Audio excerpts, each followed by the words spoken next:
Hello, everybody, and welcome back to the Gaming Mix podcast. Don't worry if this is a bit weird. This is the second time I've done this intro, but we'll explain why. Um, as you know, the Gaming Mix podcast is brought to you by AnalogStickGaming.com. My name is Jordan, if you've not seen me before, and to my left is the founder of Analog Stick Gaming, Jeff. How are you today, Jeff? Oh, not too bad. Feel a little deja vu though. Yes. We just recorded around the first 15 minutes of this podcast, and then for some reason figured out that OBS wasn't capturing Jeff's audio. That has now been sorted, but please forgive us if we're a little bit weird in this first sort of 10 to 15 minutes of the episode. But we have a lot of things to talk about today. So, Jeff, why don't we get right into the mix of the news? Sure. So we had the Xbox Partner Preview Showcase that kind of came out a couple days ago, and honestly, it had a lot of really good stuff. I think the presentation for the whole thing was actually quite good. As far as a third Especially with party like, showcase goes, this is one of the better yeah, ones I've seen. And this as is we the get to them, second partner. I think this was the second partner one from Xbox. We obviously get some third party state of plays from PlayStation and some third Yeah, party stuff from Nintendo, but I do think, to Xbox's credit, they're starting to nail these kind of presentations really well. And as we go through the games, there are actually a couple that I really want to call out because there were some very good games in this showcase here. So yeah. let's get going through them, shall we?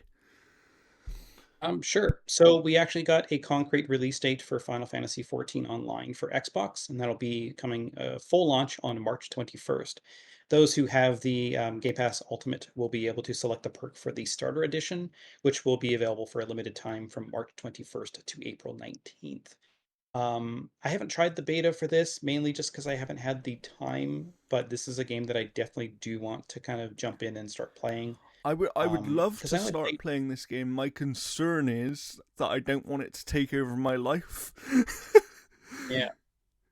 Yeah, for me, it's almost kind of like the thing where it's like I would almost like to set like one day a week or something aside playing this, every now and then and stuff like that. But maybe we'll figure something out there.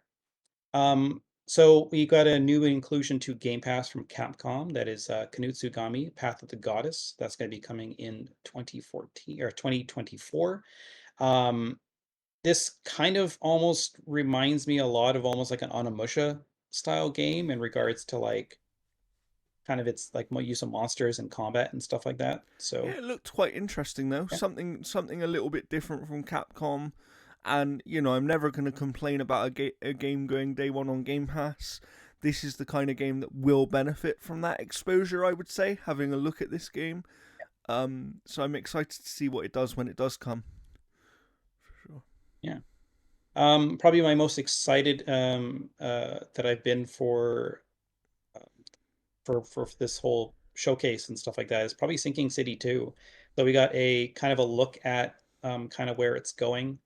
So it's basically It's you're gonna taking play the as a whole new Alan character. Wake. It's taking the Alan Wake route essentially. That's what's happening, right? It's diving more into Well, that survival horror aspect. yeah, like the first one had horror elements, but it also had like a city that you were kind of exploring and stuff. Yeah. This one here kind of all takes place kind of in like the city of Arkham, which is not a Batman thing. It's a very Lovecraftian thing. And yeah, it looks fantastic so far. Like again, we don't have gameplay, we just have the trailer that kind of shows the new character with Arkham flooding. But for those that know that Frogwares, as far as I know, owns the Sinking City thing now, because I think that their previous publisher tried screwing them on the property. It's definitely a story to kind of explore and take a look at because this team has really been through the ringer. Um, so yeah, it's honestly I'm super excited for the Sinking City 2. And the nice thing about it is it's a whole new protagonist, so you don't really need to play the first game, so you can just jump right into this one. But I do suggest finding the Sinking City on sale and playing it. It is very good. If you like those types of games, check out their Sherlock Holmes games because they are equally fantastic.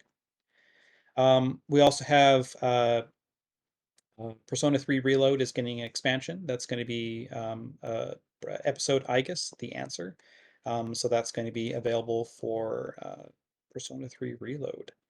As far as I know, I I don't think, think we have I a release think, date. I think they also said, and this is interesting. I could be wrong, but the way they framed it in the show was that Yeah.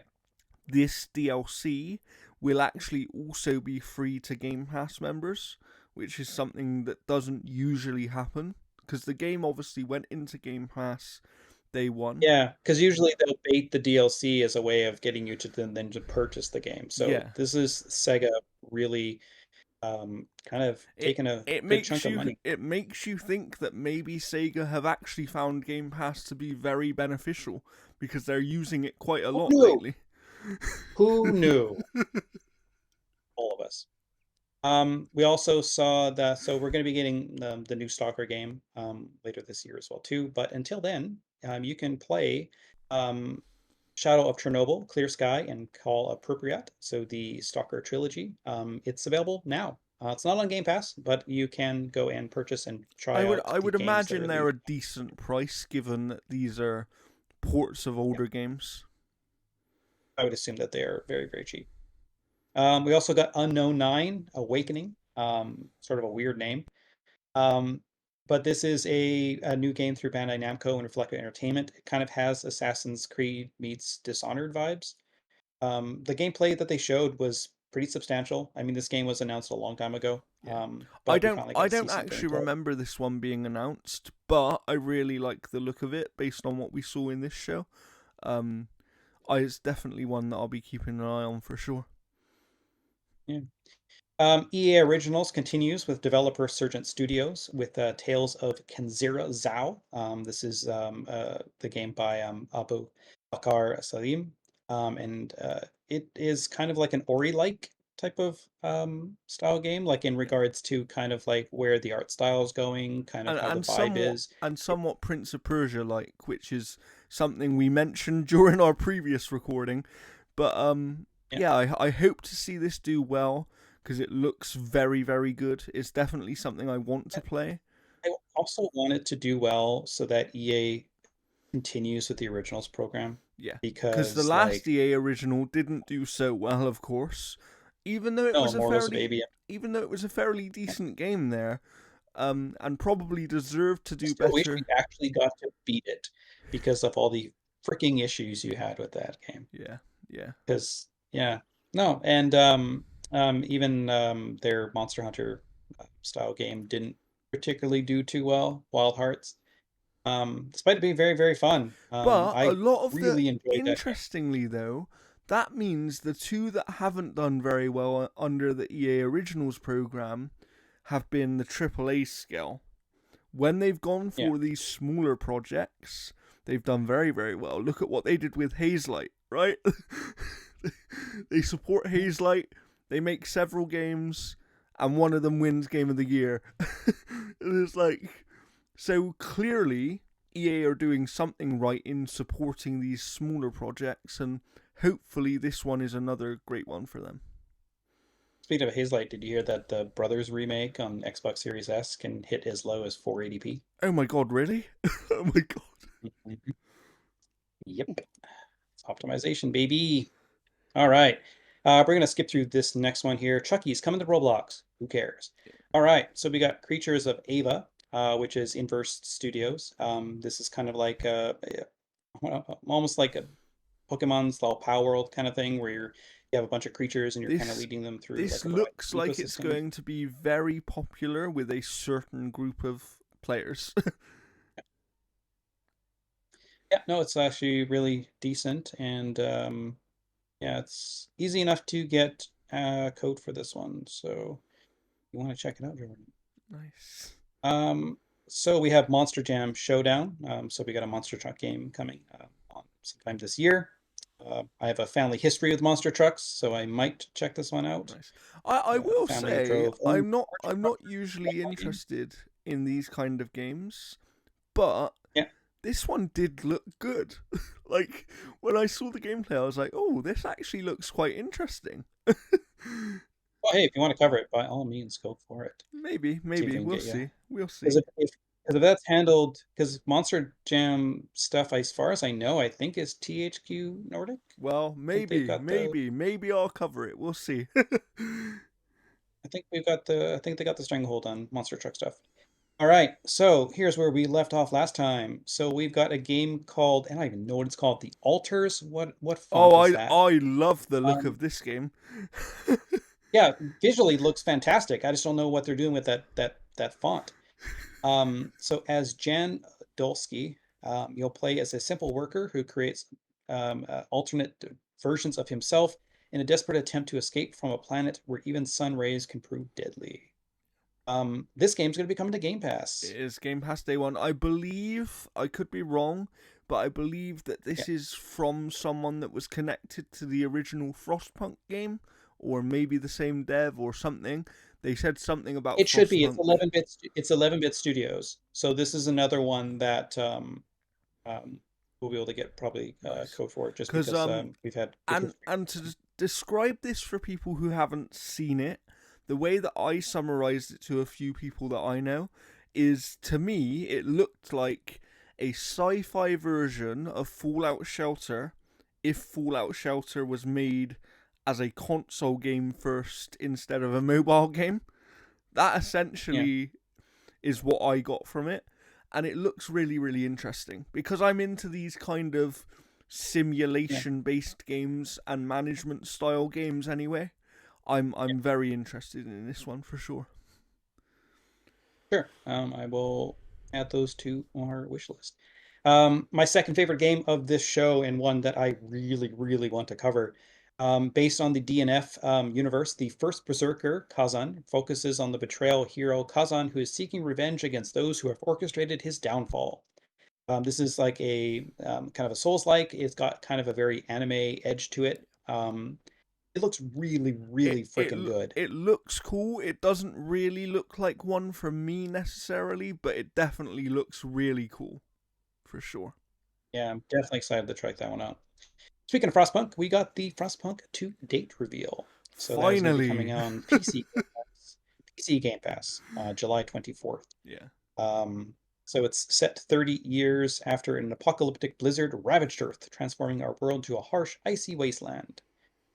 This is another by 11-bit Studios, so they've got a marketing contract with Xbox for sure, because they've had Nice. 3 titles, I And think, just alone and on I this. think that both of those games that we're talking about, because I think Alters might be Game Pass Day One as well.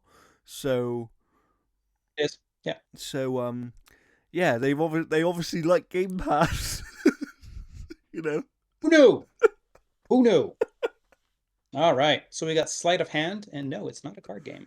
Riff Raff Games revealed their upcoming title, Sleight of Hand, with an amazing cinematic trailer. This Yeah. upcoming third-person stealth game of hard-boiled espionage action will have you infiltrate your old witch coven using a cursed deck of cards in a rain-slick city of taboo, where ritual magic and cursed artifacts set apart those from power with those without. I need to see actual Um, gameplay, but I am interested in this one. Although I will say, when I first saw the cinematic trailer and then I saw the name, I was like, "Oh, it's going to be like a turn-based card game."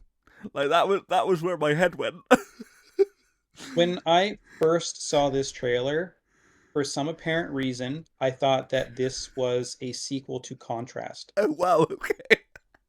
Like the artwork, like the art style of it, and just kind of just everything reminded me of a game called Contrast, Yeah, which I contrast is think is pretty made by good. the team that made We Happy Few. It was, yeah. Yeah, yeah.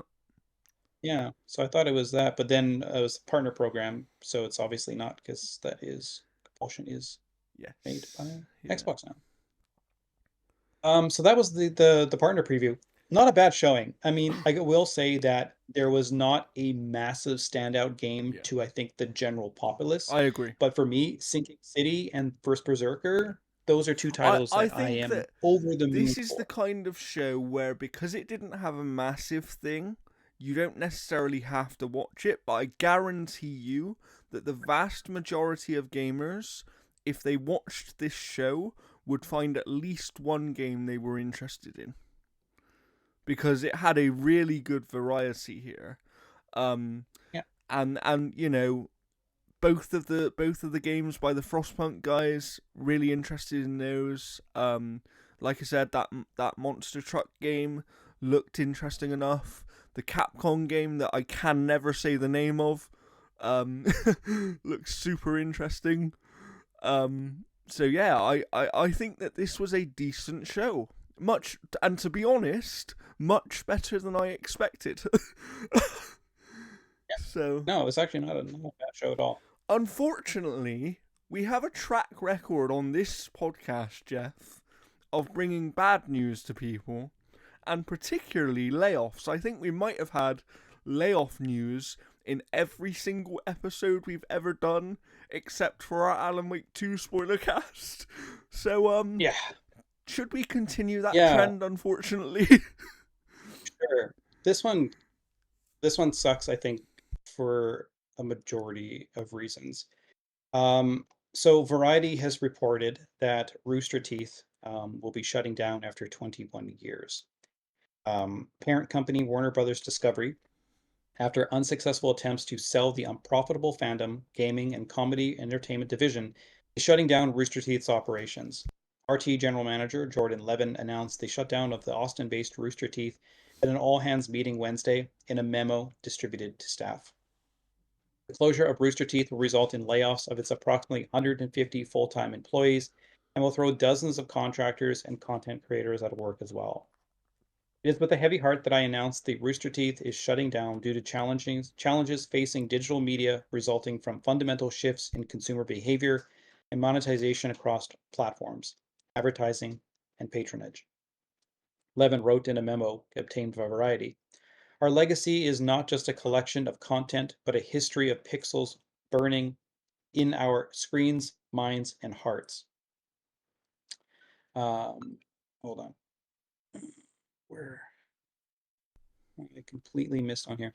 All right, Warner Brothers Discovery is currently in talks to sell the rights to certain Rooster Teeth catalog content and intellectual property such as the popular anime-style series RWBY, pioneering its sci-fi spoof Red vs. Blue, and Michael B. Jordan's animated mecha series Genlock. In addition, WBD is seeking to sell the Roost Broadcast Network with shows spanning gaming, true crime, fandom, comedy, and food, which for the time being will continue to operate. So these are shows that I listen to, like Ship Hits the Fan Yes. and 30 Morbid Minutes. Warner Brothers Discovery thanks Rooster Teeth's groundbreaking creators and partners by laying them off, and the strong management team for their many years of success. The media company said in a statement, "Your passionate and loyal fans are testament to your achievements." Rooster Teeth celebrated its 20th birthday last year with the launch of new logos and a new tagline, "Just Playing." The company had cultivated an ardent fan base and became an internet video destination years before the advent of YouTube.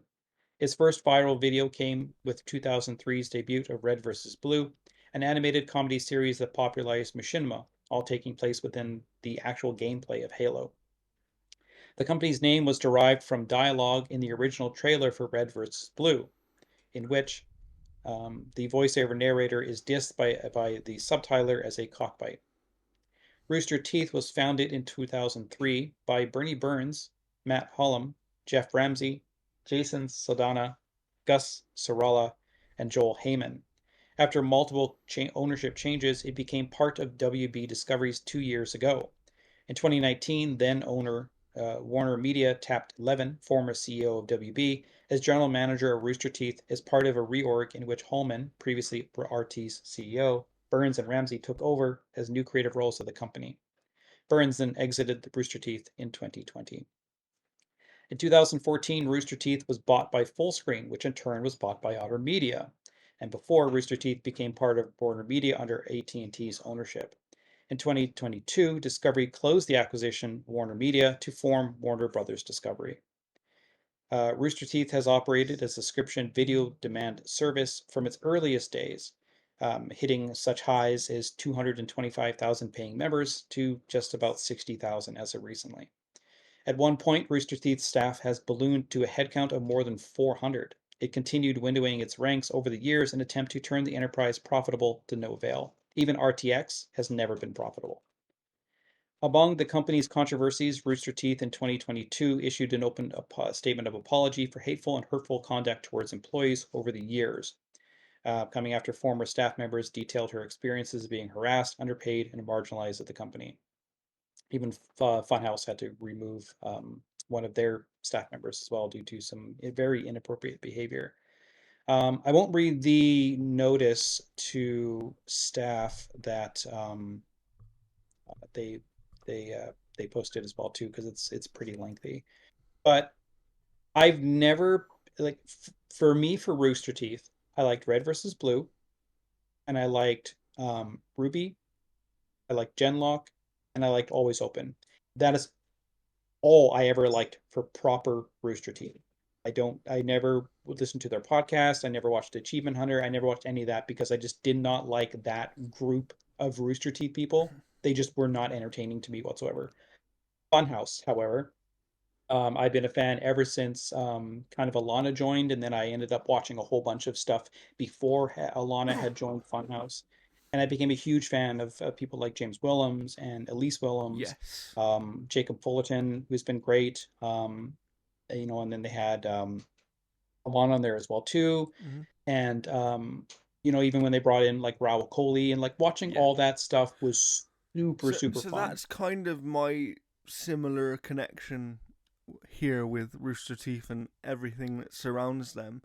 I haven't really engaged with their stuff at all, but the Funhouse stuff, when Alana went over, I obviously tuned in just to check it out because, Yeah. she is someone that I Then she enjoy left, and then watching. Bruce left, and then Lawrence left, and Yeah, then I didn't watch it as much, mainly just because like I only really had Elise and James there to yeah. kind of watch. And I know a lot of people really like, Patrick and Charlotte and Ryan and all that kind of stuff, but that crew just never hit the But same way but for me. either way, look, at the end of the day, this sucks because when any sort of company has been around this long and when they are primarily an entertainment company, connected to many different forms of entertainment media, like, it's a big loss. It's a massive, massive loss.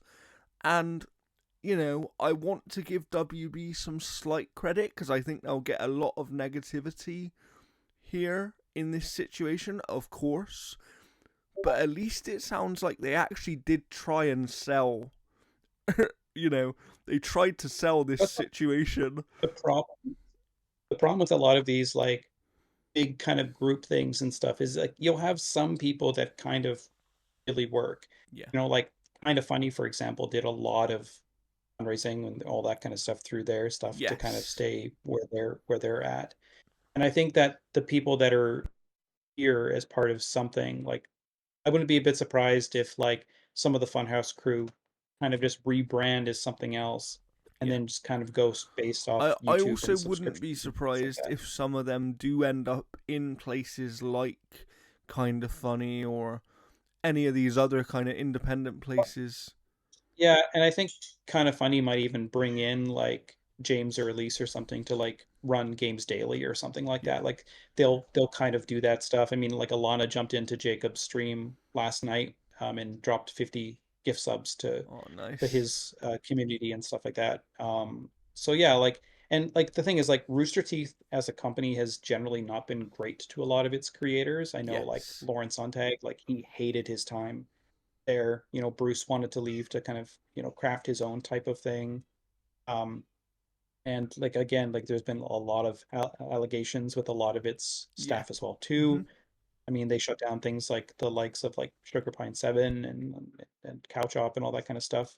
So like a lot of those things they've been kind of trimming down a lot as well too. And even like Alana had mentioned, like she saw this kind of coming long time ago because like she did a podcast with two people from Funhouse as well, Jacob Fullerton and John Smith, through Idiots and Abroad because Yes. she wanted to earn them money essentially. And then that podcast unfortunately went away due to a variety of politics. But Yes. yeah, like she's been trying to kind of get them paid in ways that wasn't through Rooster Teeth. Yeah, definitely. I wish I could say that this was the saddest news that we had on this podcast today, but very unfortunately, it's not. And this might be the saddest piece of news that we've had yet on this entire podcast. So, why don't we talk about it, Jeff? Sure. The following news comes from VGC. Influential Japanese manga artist Akira Toriyama, who is best known for the creator of Dragon Ball, has passed away. He died at age 68 after suffering from an acute subdural hematoma, a type of bleeding near the brain. Toriyama's passing was announced on Friday in a joint statement from Bird Studio and Capsule Corporation Tokyo.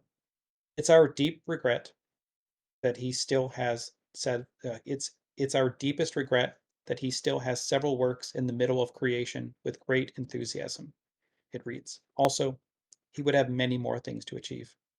However, he has left many manga titles and works of art to this world. Toriyama died on March 1st, and his family and a few relatives attended his funeral service. Thanks to the support of so many people around the world, he has been able to continue his creative activities for over 45 years. We hope that Akira Toriyama's unique world of creation continues to be loved by everyone for a long time to come. Toriyama worked as a character designer on the Dragon Quest franchise, Chrono Trigger, and Blue Dragon, amongst other games, including Sandland, which will be coming to PC and consoles in April. It'll be the last active title that was completed while he was alive.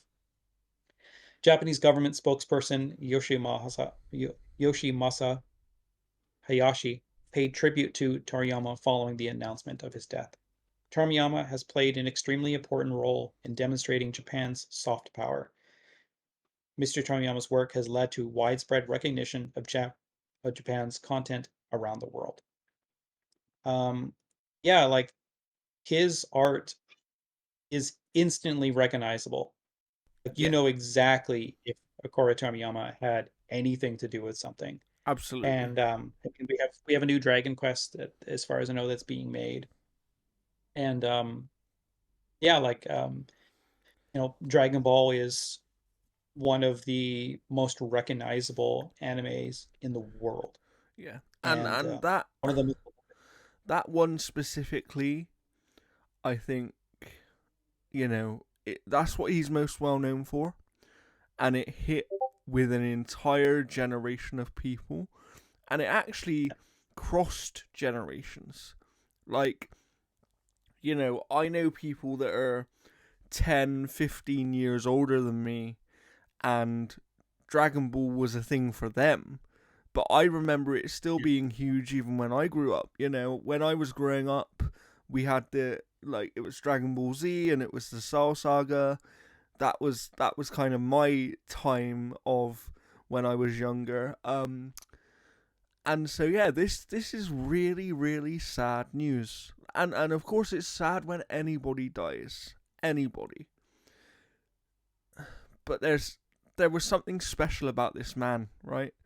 And to have that kind of impact on the world, and I hope he knew what an impact he actually had on people and on their lives, because for some people his art would have changed their lives. And that's not, I'm not even exaggerating, like that is the power of art. For he would have inspired so many people. I guarantee you that there are people that are making anime now and making manga now because of him. Do you know what I mean? Like, that is just the reality of what this man achieved. And when I saw this news, because it was in the middle of the night for me that this news broke, um, I was floored. Like, I genuinely couldn't believe it. Um, and yeah, and then when you look into, because I always knew him for Dragon Ball, I actually didn't realize that he had worked on so many games until I started looking into him a bit more.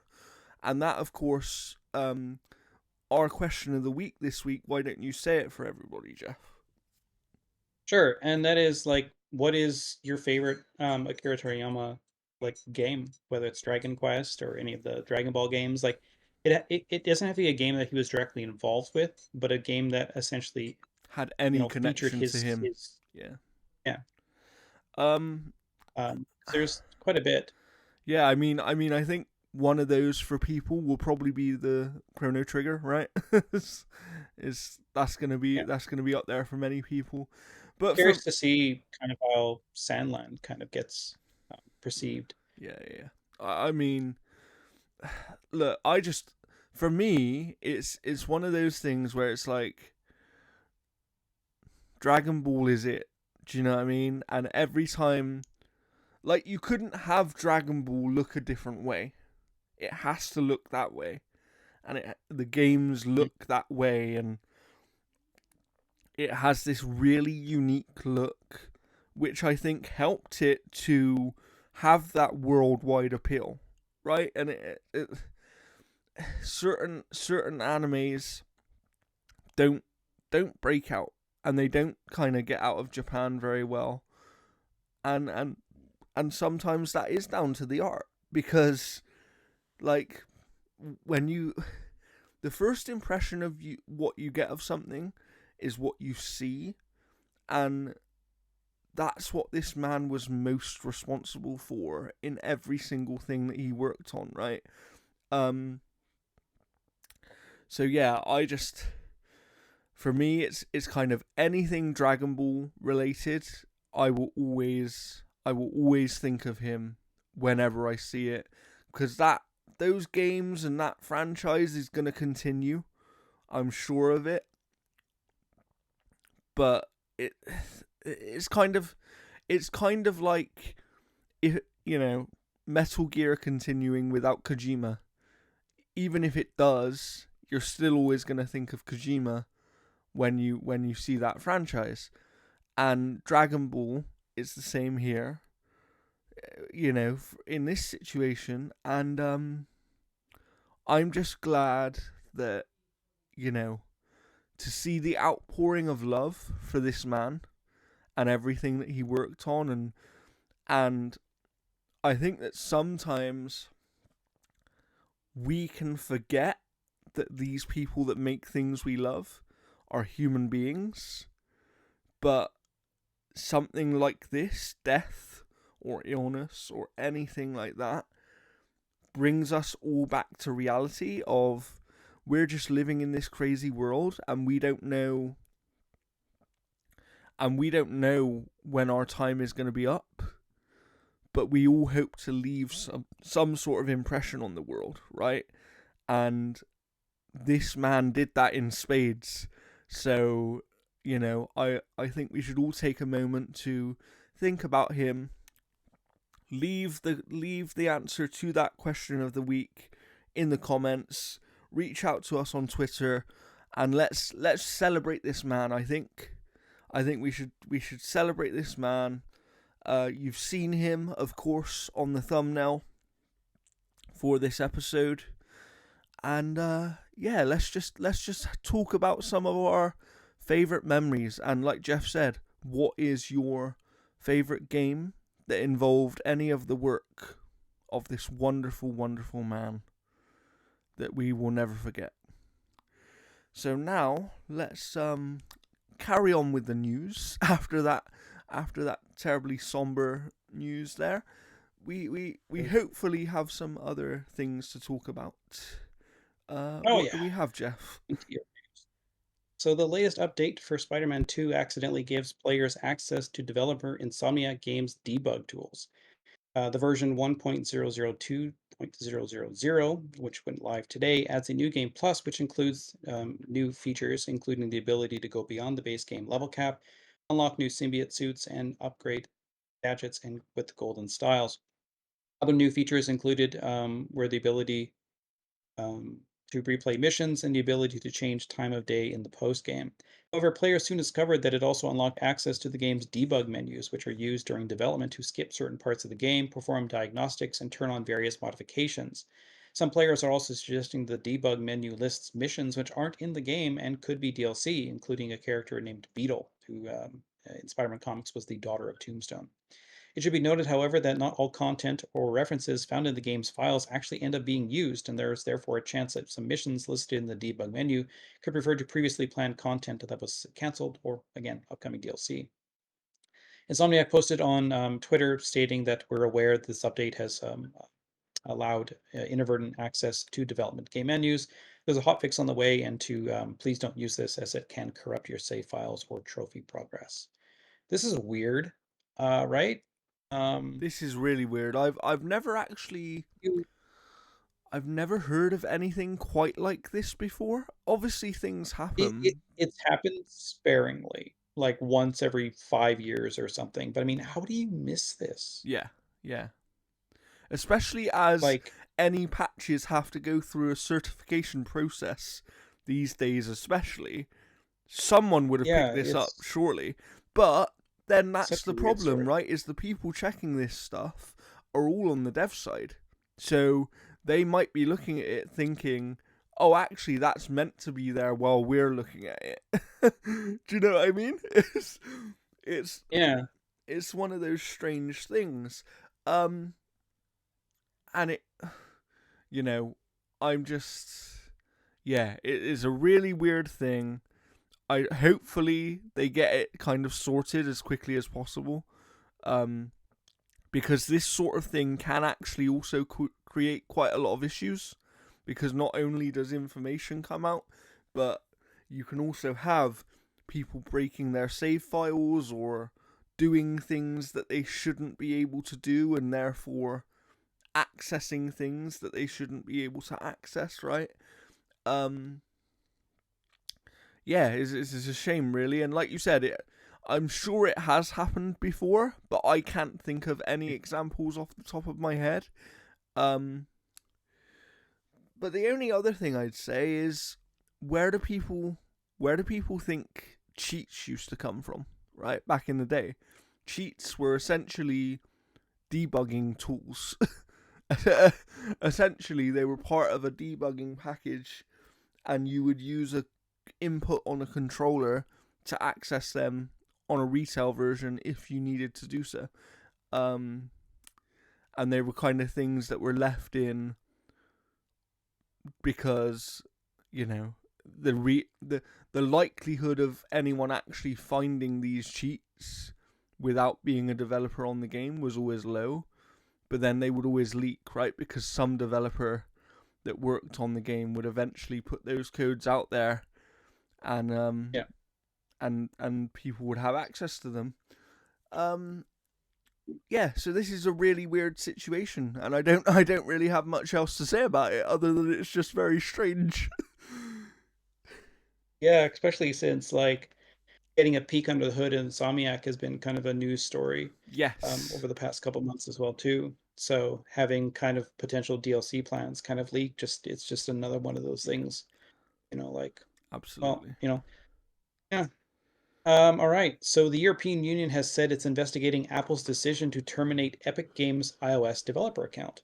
On Wednesday, it emerged that Apple had rescinded a recently granted developer account created by Epic in I Sweden with wonder the aim of launching why. yeah, launch of Fortnite and the Epic Game Store on Apple's devices in Europe. We have requested further explanations on this from Apple under the DMNA Act. A European Commission spokesperson told Reuters, referring to a new EU regulation which aims to ensure that so-called gatekeepers like Apple don't use their dominant position in the market to stifle competition. We're also evaluating whether Apple's actions raise doubts on their compliance with the DSA, which is the Digital Service Act, and the Platform to Business regulation, giving the links between the developer program membership and the App Store as a designated very large online platform. Epic claimed the iPhone maker's decision was a serious violation of the DMA and shows Apple has no intention of allowing true competition on iOS devices. They are undermining our ability to be a viable competitor, and they are showing other developers what happens when you try to compete with Apple or are critical of their unfair practices. Yeah, not surprising, but I'm pretty sure that this will be pushed through. Yeah, this isn't surprising because Apple are always any company, not just Apple, but any company of that size are always going to try and do things to maintain status quo for them, right? But I guarantee Yeah. you, pretty much, that this is not going to go well for Apple. Like, this is not going to go well, because at the end of the day, like they just said, the the Digital Markets Act has been brought in, and these different things and legislations have been put in place to stop this exact kind of thing from happening. So unless Apple have a legitimate reason for making the decision they've made, and they can prove it, which I guarantee you they do not have, Yeah. then they're just basically trying to delay things. That's all they're really doing. Yeah. And I'm glad. Like a lot of people laughed when Epic first started standing up to Apple on this kind of stuff, because it was like, oh, you're not going to get anywhere and all that sort of thing. But if it wasn't for Epic standing up on this kind of stuff, we would be in a very monopolistic situation, and it would only get worse over time within that market. So I'm glad that they're fighting that fight. I hope that this goes the right way, because we all know what the right way is for this to go, and that is let Epic have their store.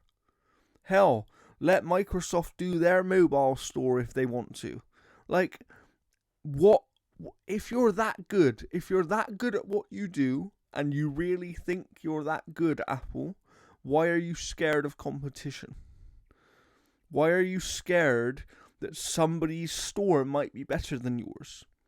It's and let's be honest, if they're going to start allowing different stores to be on all devices, right? Which is essentially what this Markets Act is trying to do, which is you cannot stop a competitor from putting a store on your device. If that's what's going to happen, then Apple can go and put their store on other devices if they so feel inclined. Like, there are ways that this works well for everybody, but Apple want to maintain the status quo because that is what helps them the most. And I just don't think this is going to go very well for them at all, personally. No, I mean, Apple has, everyone considers Apple a front runner in their tech and their company, but they're not. They've been followers that have just kind of released overpriced versions or features that people are like, "Oh my God, Apple, you're absolutely amazing." And I'm sitting here, I'm like, They I've have a done it for brand 5 years. that people care about, and what they essentially do is they let other people create the ideas, and then they do them slightly better and act like they have created the idea. That's all they do. Copying, pasting on a text on a cell phone. I've had that for years. Years. It's very weird. All right. Very I don't know what weird. it But is. let's move on from Apple, because we still have some more news to get through here. Yeah. And I believe that So up next we have some EA news, right? actually, I cut that one. Okay. So we're just gonna move on here. It was just basically EA talking about the future of Apex Legends. Okay. They just Well, let's talk some about another extra game, things shall coming we? up. Sure. So we got Helldivers 2 developer Arrowhead Game Studios is not being acquired by Sony, according to its CEO. Speculation has been spreading through social media following the huge success of the online co-op shooter, which is PlayStation's biggest PC launch to date. After Twitter user NextGenPlayer posted a mock-up image of PlayStation Studios logo and the Arrowhead logo with a message saying "Welcome to the family," Arrowhead CEO Johan Polestet replied, butchering that last name, replied saying the image and news were untrue. This is fake, unless I missed something. Also, a really shitty old logo from 2008 or so when we just started the studio. I think that this is the sort of thing that happens when you start to have companies like Sony and their consumers doing this thing where they treat second party games like their first party, because it confuses people. And then it do you know what I mean? And let me put it this way. I'm not saying that Sony acquiring Arrowhead would be a bad thing for them, But logically, why would Arrowhead want to be acquired by anyone right now? They've just had an extremely successful game, and they Yeah, I can mean, now go especially to after Sony has laid off a whole bunch of people. any publisher in the world probably for their next game and be like, yeah, can Yeah. we do this? Like that. You know, they've had a really successful game, and I saw that in the UK it's one of the only games in the last God knows how long to have the sales actually go up 3 weeks in a row after launch. Like, this game is doing really, really well, not to mention PlayStation's biggest PC launch. I wonder why that is, you know? I wonder why it's their most successful PC game ever. Because it went to PC day one, you know? The game also, I saw that in the UK specifically, so this isn't worldwide, but if you can probably translate roughly the same, around 57% of the sales were on PlayStation, which means 43% of the sales were on PC. If that translates to a worldwide situation, that essentially means that the game potentially sold nearly double what it would have sold just because it was on PC day one. And you know, so I don't see any logic as to why Arrowhead would want to sell right now. Just because, like I said, yes, they've worked with Sony on their last few games and they have a strong working relationship there. But let's say that they've got a game idea next time round that Sony don't want to work on, right? If they're acquired by Sony, they then don't get to work on that game. But they're doing extremely well right now. They are. So, I mean, like, and you know, they must have made good money from Helldivers already, I would imagine. And when you have that level of success, especially in the world of live service games that we seem to live in and that some are chasing, which we will speak about shortly, you know, they've just had seemingly a very successful one that people want to keep playing and keep playing and keep playing. So I guarantee you every publisher in the world will be lining up to publish their next game. When you have that level of success, that is what happens. So them selling at this moment in time would be them pigeonholing themselves and putting themselves into a corner that they don't necessarily need to be in. So yeah, I am not surprised that this is fake. I'm glad that rather than let these rumors kind of get out of control, the CEOs come straight out and been like, no, this is not happening. But then it's a weird thing, because if this happens in 6 months' time, everyone will turn around and say that he lied. And it's like, but maybe he, you know, it, like, even if it does happen in 6 months' time, it doesn't mean that he's lying today. Like it's, you know. So I'm really, yeah, I don't know. I think that for me, we need to start labeling second-party games as second-party games again. And I think especially everyone's considering that Stellar Blade is first party when it's not. Yeah, that is not a first-party But game. then the terminology that I think Herman Holster or something had said was that any game that is published from us, we consider first party. Yeah, but they're only doing that because they have a lack of actual first-party games. That is the reason. And it's because they know that the perception is, oh, we've had one first-party game in a year and a half. You know, when Xbox did that, oh, it's not good enough. So how do we solve that situation? Let's act like every game that we publish, even if it's not developed by someone we own, is a first-party game. And then people who play these games won't care enough that they're not actually first-party games, because they'll just treat them like they are. And don't get me wrong, I can understand it when, you know, like, in certain cases, it's like, okay, I get it. Like, you have something like Yakuza, for example, was previously exclusive for a very long time to the PlayStation platform, right? At a time, people would have considered that somewhat, in a way, a first-party game. But it was because it had never been anywhere else, and it just it made its name on a thing. But it wasn't like, and I don't know, like, people just need to kind of, I don't know what has happened recently, Jeff, but something weird is happening with gamers where they're just accepting, they're kind of accepting what these companies say to them like it's reality. It's like, yeah, okay, Herman Holst can say that, oh, we consider every game that we publish to be a first-party game. And to be fair, Xbox does the same thing, right? In the sense that if it's published by Xbox Game Studios, they do consider it a first-party game. So they kind of started this trend. But it's the level at which PlayStation are doing it I have an issue with.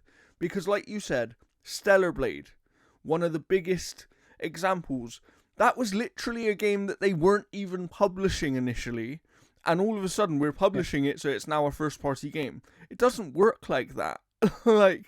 It just doesn't. Like, yeah, okay, if you go and buy the studio and then you're publishing the game, sure, now it's a first-party game. But that's not a first-party game. It's a game that you picked up the publishing rights to and decided to make exclusive. That's all it is.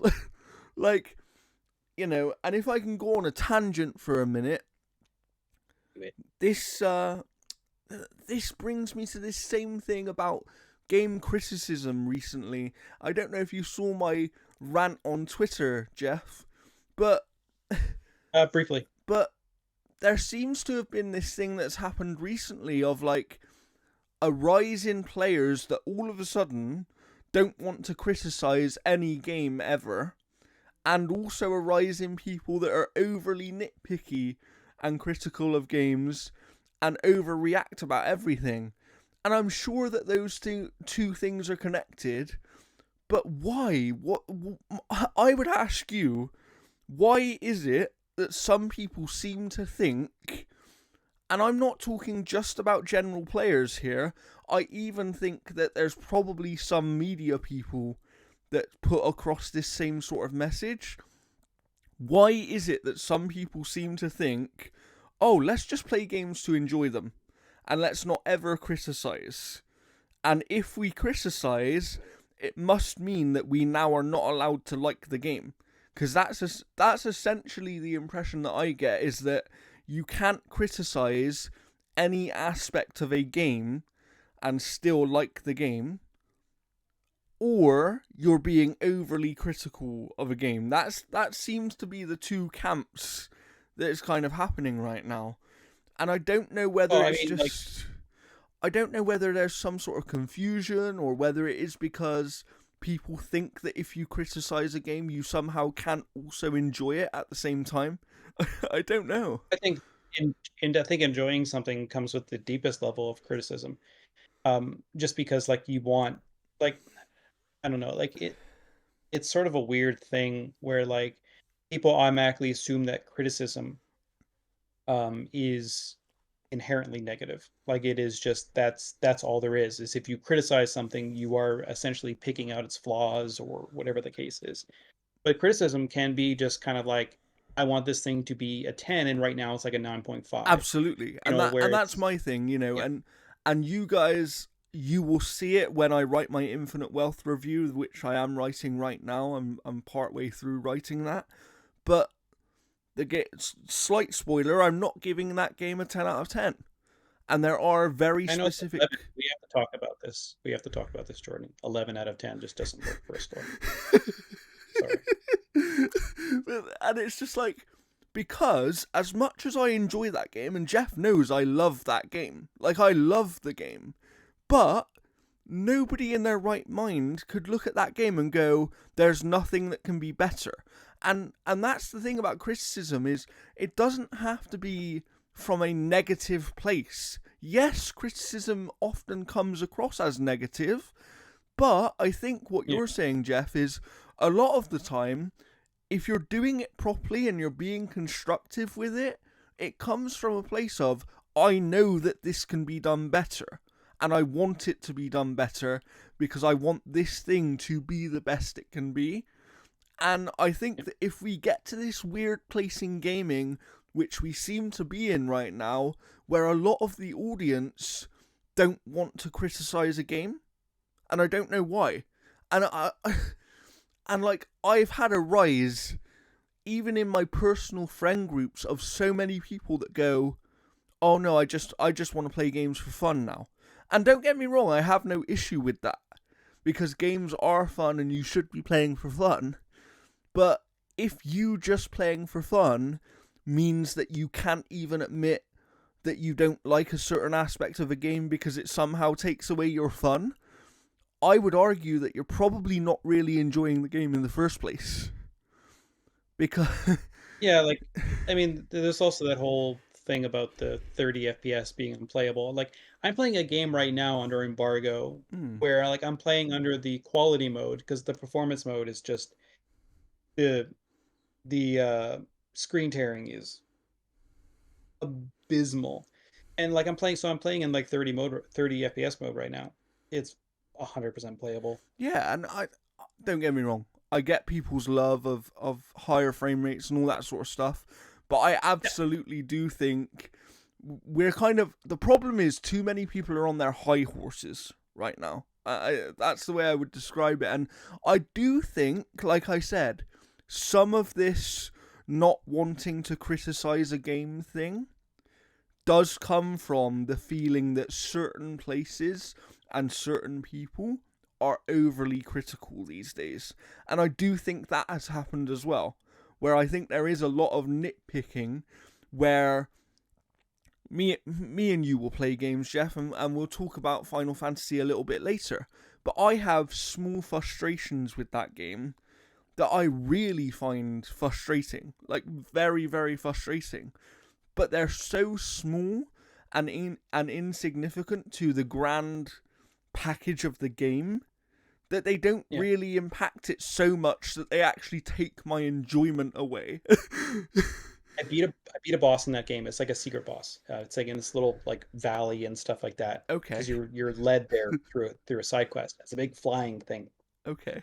And when I killed it, it zoomed in on Cloud from up above, and because it did that so close, I could see the ground behind him, and it was literally just a lined texture. Oh my Like you could god. see it was a blurry shot of the ground, and you could see where the seam was for the Oh texture. my god. And it's like, yeah, like we'll get into it, but I mean that game is like in a lot of ways a painting, Yes. gorgeous from afar, awful up front in some cases. And people are like, oh, a remake look better. I'm like, the scale of remake was this. The scale of that game is this. Yeah. You're not going to get an open world style game with massive cities and massive interactions and the same graphical level as remake. It's just not going to Well, happen. And people look at like games now and they're like 60 FPS should be the standard. I'm like, well, then you have to agree that graphics cannot be the driving force of why you're enjoying the game because you're not going to get 4K graphics that look better than you've ever seen and get the 60 the FPS on a $500 no, freaking yeah, console. the only way you're ever gonna get that is you buy a high end PC, or if some of these rumors and hopes are true, that Xbox are gonna go into really high end consoles. But I don't know how successful that would really be. You know, like if they did come out next time around and go, yeah, okay, we know that, you know, we're not really gonna win in that part of the console market, so we're going to aim our product at people who want the best of the best experience in the Yeah, they most could easy way release like possible. a new Xbox because like wasn't the rumor that the Microsoft hardware team was taking on Yeah, the next Xbox? yeah, the Surface hardware So team. Yeah, yeah. Yeah, so I mean, if they made like a $1,200 Xbox that was like 120 frames, uncapped, Yeah, whatever, like precisely. all bells and And whistles. it's like that, but that's the only way that's ever going to happen. So that's, Yeah, realistically, if you want that experience, you have to be prepared to pay for it. Before we get too far into that stuff, I think what we should yeah, do is do the next two news stories, and then because we had to re-record some, we're running slightly low on time here. So if we do the yeah, next two sure, stories, and then we'll get into what we've been playing and talk sure. deeper about that. I'll kind of breeze through these as well. Um, yeah, so basically we've got Warner Brothers Discovery. They're apparently so thrilled with Suicide Squad that they're like, you know what? We understand. Harry Potter, best-selling game of last year. We don't want any of that. And not only that, Suicide Squad, best-selling game of the colossal generation so failure. far. Colossal failure. We want more of that. So they are doubling down on live service games like nobody's business right now. So like that's that's the thing that's like this story is like paragraphs and paragraphs. But basically it's like so during a Morgan Stanley conference, Perret, who is what's it trying to hear. I'm skipping through a lot of the story. Warner Bros. Discovery CEO David Zaslav said in December that the company was focused on transforming our business biggest franchises from largely console and PC based with 3 4 year release schedules to include more always on gameplay through live services, multi platform, and free to play extensions, with the goal to have more players spending more time on more platforms. And then JB Perret, the company CEO of Global Streaming and Games, said, "We think the opportunity for us, which again, this is a multi-year opportunity because games certainly are take a long business cycle to develop, but the opportunity is to take those four franchises, which is Mortal Kombat, Game of Thrones, DC, and Harry Potter, and develop much more holistic approach, particularly around expanding into the mobile and multi-platform free-to-play space." So they want to jump in where they're seeing all these other developers, like the Hoyo stuff through like Do you what's know that? what, Jeff? This is Yeah, gonna go really well for them. Suicide Squad proved it. They're gonna be like the most. They're gonna make the most money out of anyone, aren't they, Jeff?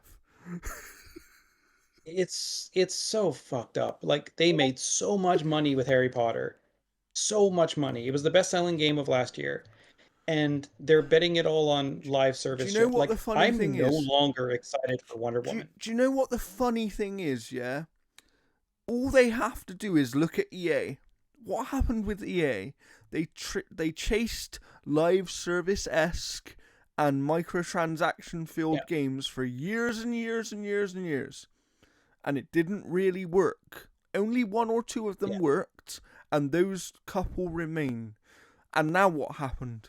They've gone back to what they thought was dying 10 years ago because they were wrong. And if WB had made this decision 5, 6, 7 years ago, fair enough. Because I think at that point, live service was still growing and you had a chance. This is the wrong move. It really is the wrong move. Because they're going to be putting a lot of the developers on like mobile games. Like I wouldn't be a bit surprised if we get like a mobile version of MK1, To coming me, out. to me, this is it. But this is the problem, right? This is the problem with a company like that. That, and this is why I'm glad that Disney has the sense to, oh, let's kind of loan our IP out to people who actually know what they're doing, right?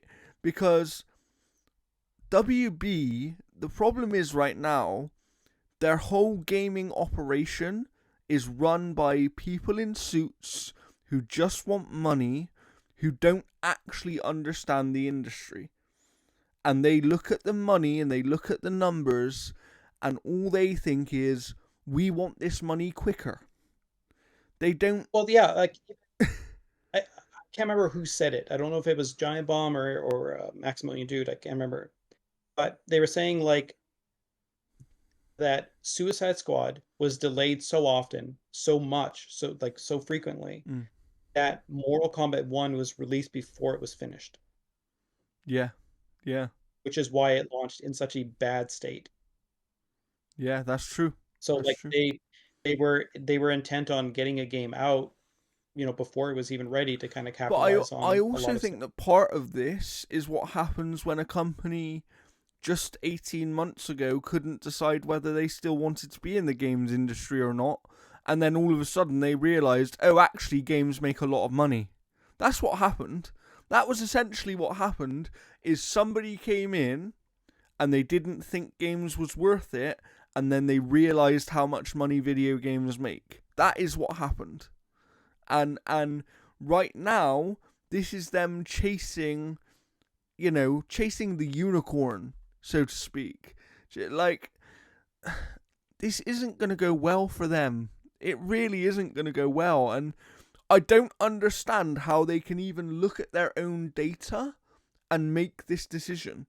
Because they've just had the best selling game of the generation so far, right?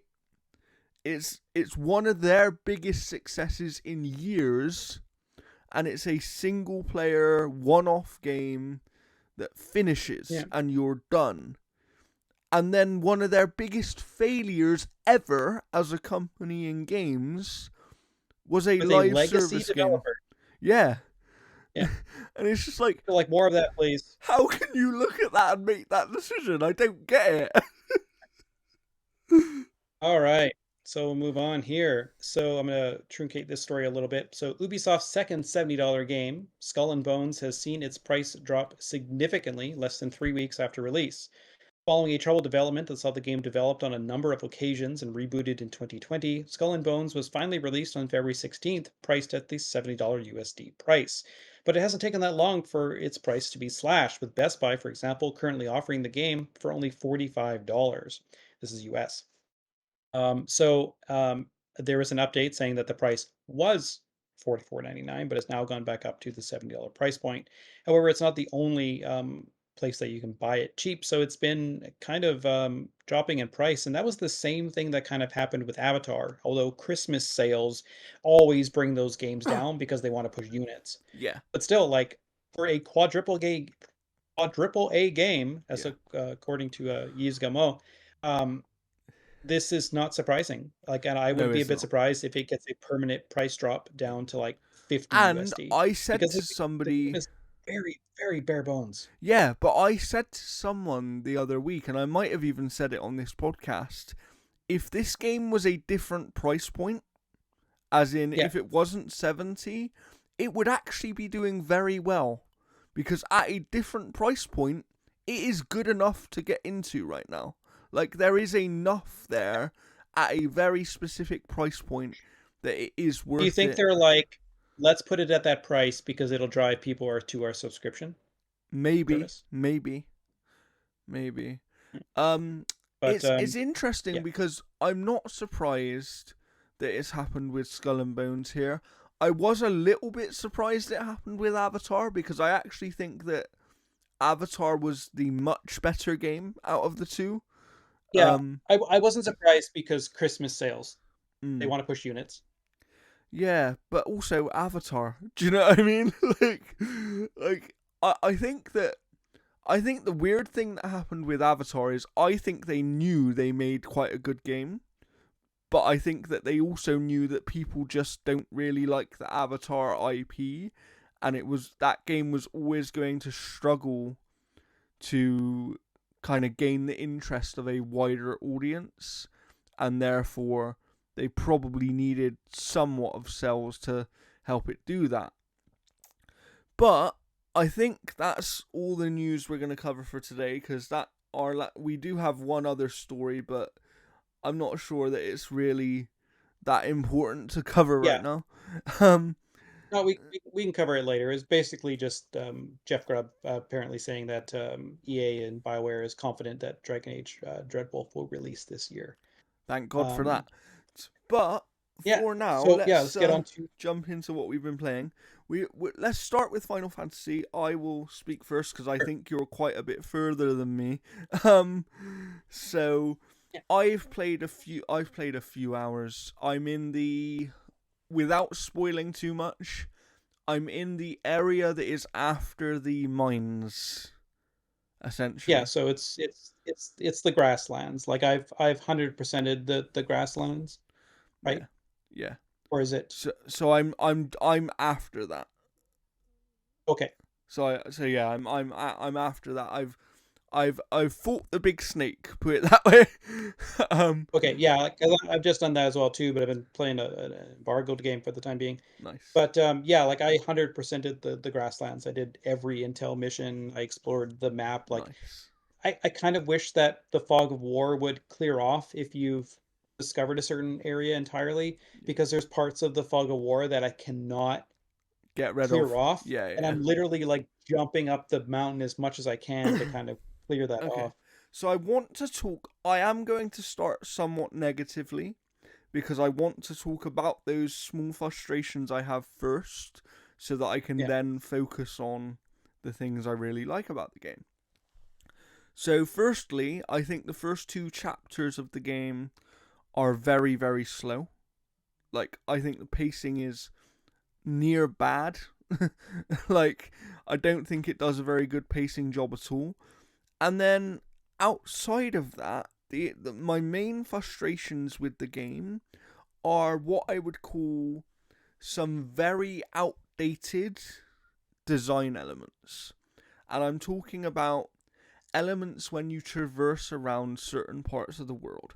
So, for example, why do I have a little blue arrow to show me a ladder that I have to line up very specifically to then get on that ladder to do a canned animation which looks stiff as anything? Why, like, it's clear, I know why they're doing it from a developer point of view. It's because that animation is activating when you reach that point, right? It's basically like an activation point for the animation. yeah, But the presentation of that, and it's just weird, like it's just not needed. And to me, it makes those interactions feel like they're from the PS2 days, right? So that's quite frustrating. The thing I find even more frustrating than that, because you do encounter it quite regularly, is climbing up these like yellow markered little things. And the reason I say I find that frustrating is because it's really robotic and stiff to the point where there are like, no offense, but Assassin's Creed 1 had better climbing animations in 2007 than this yeah. game But that game is does. also built around climbing. This one here is like sparingly. Like I think in the I grasslands, I I think you do it like agree, I 4 agree, times. but even if you compare this to something like a Horizon or a God of War or a Uncharted, right? Like, Yeah. these this game seems to have the same sort of level of climbing as those, maybe a little bit less because it's Oh, a bigger game. I would say way less, because But like Horizon and Uncharted, they were also climbing games in as well too, especially Uncharted, yeah, true, because you true. were But streaming and it's moving but around it's all the just like, time. I think what it I get it. is it comes back to that thing of, I've seen so many games do this gameplay element significantly better than this game that it feels really old. Like, the climbing in this game feels old, and to Yeah, me, you I think I've only done climbing 4 times. that's interesting. That's interesting. I've done it a bit more than that. I've done it a bit more than that. Um, but yeah, I just find that every time I encounter it, I think, oh, here we go, another really robotic. Wait 2 seconds for him to jump up to the next thing, and it's like, just all you have to do to fix that is add a little animation there where he actually does some sort of movement, or do you know what I mean? Rather than this. That's all he's doing. Like, and it's Yeah. it's just weird. Like, the presentation of those traversal things is weird. And also moving around the world, although it can be improved certain ways, when you're on foot, it has almost the opposite issue from something like Infinite Wealth. I actually feel like you're too slow in this game, even when you're running. I feel like the running is almost like a jog I haven't had a problem with the speed because, like, Infinite Wealth, I have a problem with the speed. Now, because it's running too around that fast, world right? is Yeah, it's too abysmal. fast. Yeah. Yeah, this one I don't mind it too much. I think the speed is fine, especially since you get the chocobo to kind of like blitz through areas and stuff like that. That's where I think it does improve. Like I said, I think, but being on foot, I just wish that there was an option to be slightly faster, because for me, Yeah, that run isn't quite fast enough, and I think it's probably more due to the size of the world. Like, this world is very big, you know. It's it's very very big. But now I want to talk about the things that I really do like and the things that are going to keep me playing this game. The overall presentation of the story, like the cutscenes and the all that stuff, fantastic. I think the game looks really, really good, and yeah, sure, you can have some conversations of does remake look better and things like that. In certain aspects, I would say yes, it probably does, but it's also a very different scale of game. Like when you're going around that first town and you're seeing those people just, do you know what I mean? Like you're seeing all these people yeah. interacting, doing their own things and living their own lives, essentially having conversations. It is all really good. The story is super interesting, the characters are super interesting. And I'm speaking as someone who hasn't played the original, just to bear that in mind. I'm really into the story here. I think it's quite hard to keep track of in a certain way, because there's obviously weird things that are going on, and there's certain Yeah, I things. still don't know how that beginning part with the helicopter works out in terms of the timeline because I'm like, wait, you have these characters here, Yeah. but now I'm here. Yeah, my theory on that situation is that it's a separate timeline. Um, but you know, we'll see. We'll see how that works out as we continue to play. The other thing I would say, and this isn't a negative, it's more of an observation. The combat is very good, Yeah, but I don't think it's as improved as I expected it to be compared to remake. There is more to it. I, I think it's a lot better, especially with all the synergies and team up So attacks yeah, and all that kind of stuff. that's what I was just gonna call out. The synergies in particular are what makes the most difference here. There is one thing that I wish was different, and I know why it isn't. It's to keep it with the original game. So, but it's more of a preference thing for me. I wish that I wasn't limited to having 3 active people in my party, and I wish that I could have 4. And that might just be because I've literally just come from an RPG where I had 4 characters at any one time, kind of thing, for most of the game. I think three is honestly fine, just because of the flexibility you have with like the Yeah. materia and all that kind of stuff. And But that's then what you I was also gonna say. have Like it where it's not a big issue. That again, like I said, that's not even really a criticism. It's more of a my preference would be I wish that I could do that. However, there is one way, and I don't know, maybe I'm missing something. One way that I would improve the combat aspect and the party aspect of the game, if you like, is that I wish during combat I could switch out. Like, say that I've got someone who's on low health. yeah. Why can I not press a button to switch that person out for one of the 2 people that I have on the sideline doing nothing? Do you know what I mean?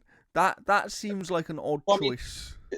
they're I mean, yeah, like they're technically not doing nothing because they're in the background kind of doing stuff, and then like you can also like when you get like weak, they can pull off an attack. True, that's a good Um, point.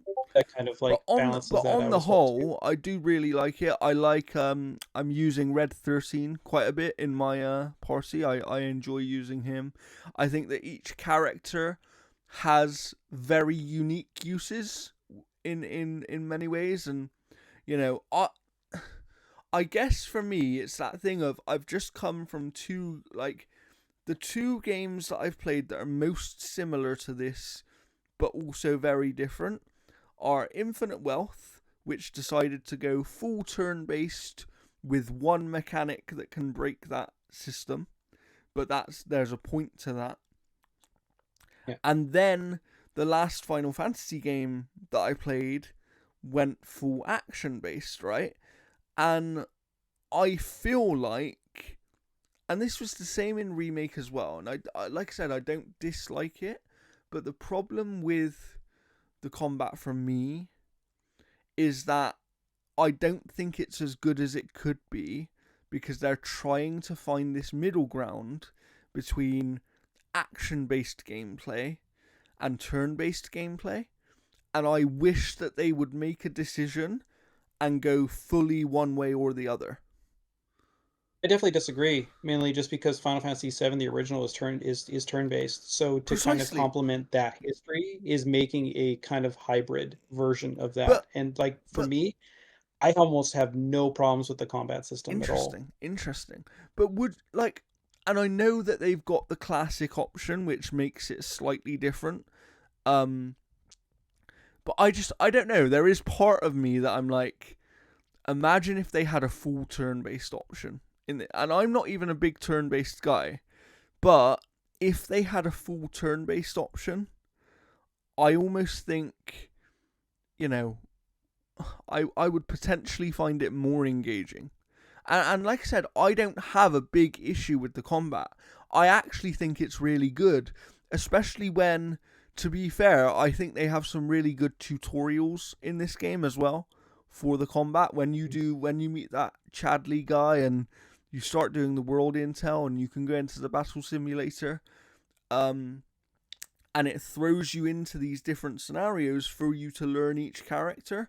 And one thing I didn't realize about the kind of synergy system to start with was that while you're blocking, you can then press different buttons to do different like synergy attacks, essentially. And that is something that, for me, that is significantly gameplay changing. That was, to me, that almost made more of a difference than the actual synergy abilities that you select in your menu. And the reason for that is every synergy attack you do, which is when you hold R1 and you press one of the face buttons to do an attack, that builds up your ATB gauge so much quicker than anything else that using it in the right way and being able to combine different kind of commands, if you like, is really cool. Like, that stuff is really cool. And I do, I used the summon for the first time yesterday. I don't actually think they're they don't seem to be as powerful as I was expecting. Like, just because of the Well, way the you have to summons are use used them. differently. Like they're not like a one-all attack and then they leave.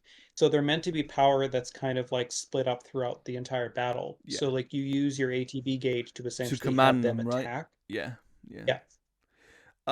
But yeah, So no, I I don't know, do. like I really like that stuff. Like I said, for me, it's more that there are certain things that are just down to preference, and those are fine because you can get over those. They're not even really, um, like I said, they're not even really criticisms. Like, I have no problem with there being only 3 people in my party. I just wish that I could have 4, because making that decision between which 3 to have is hard. yeah, but when you have more than 4 characters, you have that same decision. Yeah, yeah, that's true. That is true. You know, But it's not like Xenoblade where you have everybody. that is You true. know, like it yeah, it's one of the things like I'm doing Cloud, Tifa, and Aerith just because I pick my teams based off favorites. Nice. So like once Nice. Yuffie kind of joins into the crew, then it's just gonna be girls' night out. Yeah. Um, I'm really hoping that you can keep those costumes on the entire game because that's going to be a fun time. No, like I'm loving this game so far. I mean, I love Remake. I think it is absolutely fantastic, and I think what they're doing here with the story and changing it up as well too is interesting. I think this version of the story so far is a bit more similar to what Remake was kind of doing, but Remake was kind of laying the seeds for, a bunch of other stuff. Um, Honestly, I think this is one of the best combat systems ever. I'm absolutely Interesting. loving it, like in terms of like the pacing of combat, um kind of like utilizing the abilities where it kind of slows down, where you can kind of pick your poisons with a lot of stuff, and especially using like this combat system is a lot more elemental based in regards to using those elements to kind of like pressure and stagger enemies and stuff like that. So it's way more focused on like, okay, using assess to find out that they have weakness to blizzard, and then swapping to whoever you have blizzard equipped That to use the that attack to then reminds me of one. break them. Well, actually, two things I wanted to say. Um, One is that when you assess something, maybe I'm missing something on the UI, but once you've assessed something, I wish that it showed you in the UI what those weaknesses are. Like above their health bar, like a blizzard icon with a Yeah, down arrow, and yeah. yeah. Um, yeah, I think that's honestly a good idea, but in the same way, I kind of like how clean the UI is in a I lot of do. ways Yeah, because that's I the just thing. I do from like playing the like presentation. I Xbox. just because there are so many different enemies, it is hard to remember sometimes. Oh, what's this one weak to or whatever? And once you've assessed them once, it would be nice to have some sort of indication of, oh, they're okay. This is what they're weak to, right? Um, and then the second thing, which is more of a positive, in my book, is you can obviously I forget what they call the menu. It's like the folios or whatever. You can put in the Portfolios. different skill points and kind of unlock different attacks and different buffs and that kind of thing. I actually Yeah, really like that system because yeah, it's kind of like the Spear Grid system, but not quite. It's yeah, like a little bit different. yeah. Yeah, I really like it because they let you kind of respec it at any time as well. Um and it does seem like there's some really cool things you can do in there. What I would say, my one piece of advice to people is, before even engaging with that, have a little think about who you're probably going to use in your party, because there are certain upgrades that if you're not using a certain character, you're never going to need. And it's kind of like you might as well go a different way at that point. Um, but I really do like it. I like that. Speaking of the UI, I like the UI generally. Like, I just think the general UI is very, very good. Um, even for managing everything, I think the game throws a lot at you very quickly. In terms of different systems and things like that. Like, I'm running around just gathering materials half the time, but you can obviously make potions just like while you're out in the wild. I really like that kind of stuff. Um, that's cool. Like I said, I like the scale of the world. I like the fact that you can go around and find these hidden treasures and that kind of thing. I do kind of wish there was a mini map in the top corner so I didn't have to keep jumping to the map all the time. Yeah, yeah. That's fair. I mean, there is in some occasions, right? Like when you're in like a city and things like that, you do see like a mini map then. Um, um, the other thing I really want to call out, and a lot of people will know this anyway, is the card game Queen's Blood. Yeah, the Queen's Blood. I'm not loving it. I'll do it for like the story missions and all that kind of I stuff and that, I but I'm not loving it at I all. quite like it. What I would say is that I'm not. People seem to be thinking it's somehow higher than Gwent level of No. card game, and it just isn't. Like, uh, I don't mean to be. I Yeah, don't we're mean to. talking Gwent in Witcher 3, not the standalone Gwent, which sucked ass. Yeah, yeah, yeah, But the actual Witcher 3. Yeah. It's not.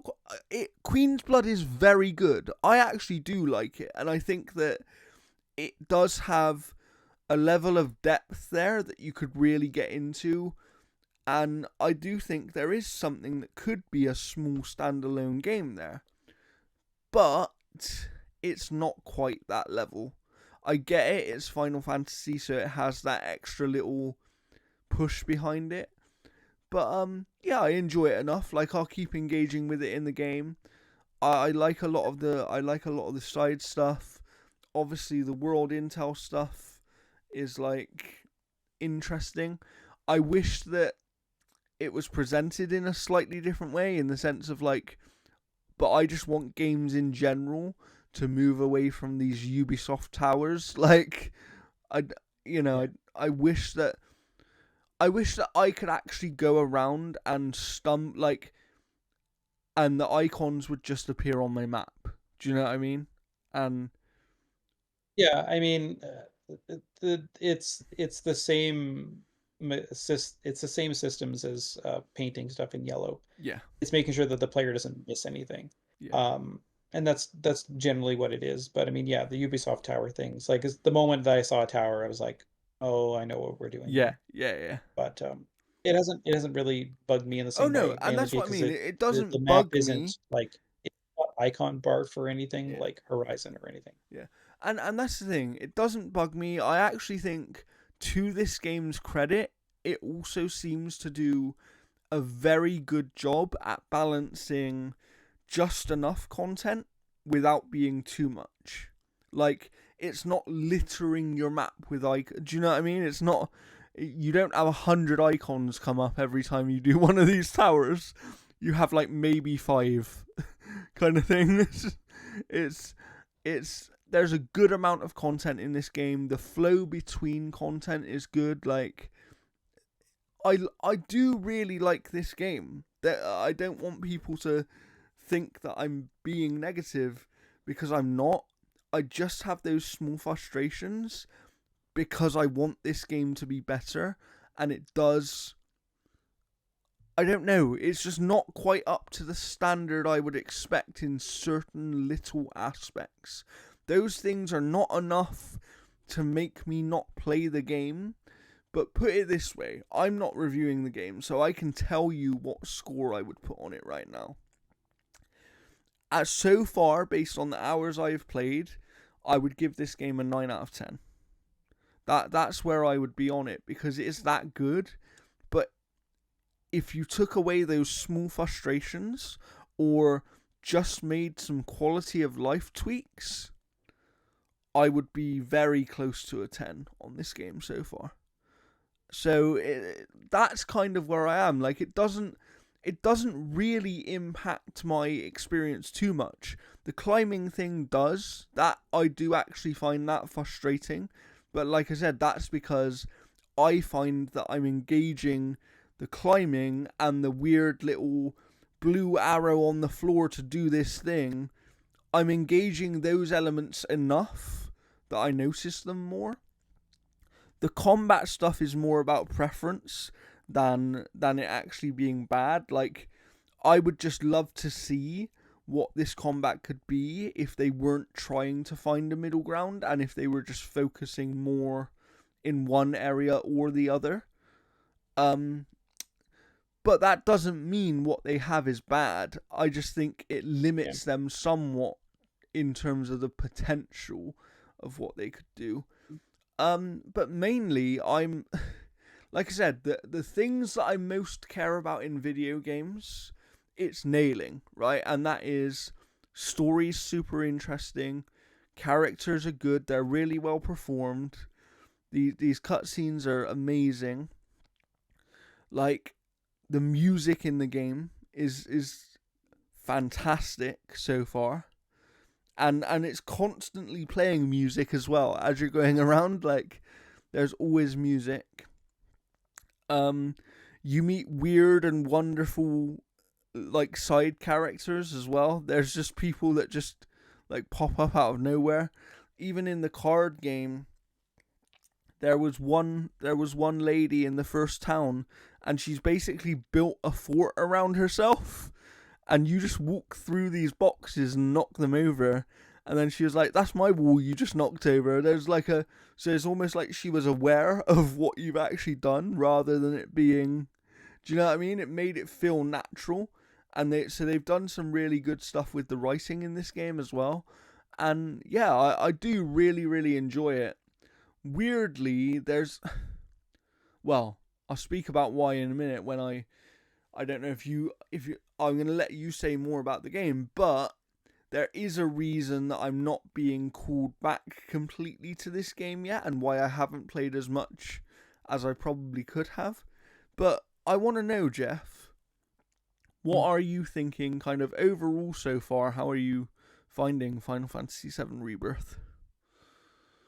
Good. I'm gonna put a bunch of time into it today just because I've been playing something under embargo, as Nice. well as another title that I'll talk about briefly after this. No, I'm really loving it, and like I haven't watched too much of kind of what's happening further in the game. Like I'm skipping Maximilian Dude's Yeah, live streams right now. I've seen no spoilers. Luckily, I'm really glad about that. I mean, I've seen like the Tifa bikini thing going on and stuff I like think that. that's the only thing Um, I've seen. Yeah. yeah, but no, like like I'm absolutely loving it. Probably even more so than remake, just because I see the potential and kind of what they're Oh, doing to and be very the clear, expanded I system.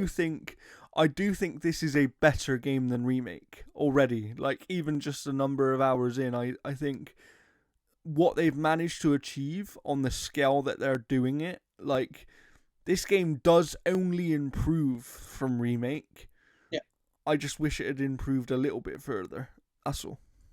yeah, yeah. Again, like they're making these games under kind of a time crunch so that they can have it all under kind of like one generation in a lot of ways too. Because I mean, we'll probably Yes. see like the next one in 3 years or something. Yeah. But yeah, no, I'm absolutely loving it, and like I'm just pushing into the mines right now because I exhausted everything for the grasslands. I think I have one card match left to do, and then I'll be jumping into that. But Nice. no, it's absolutely excellent so far.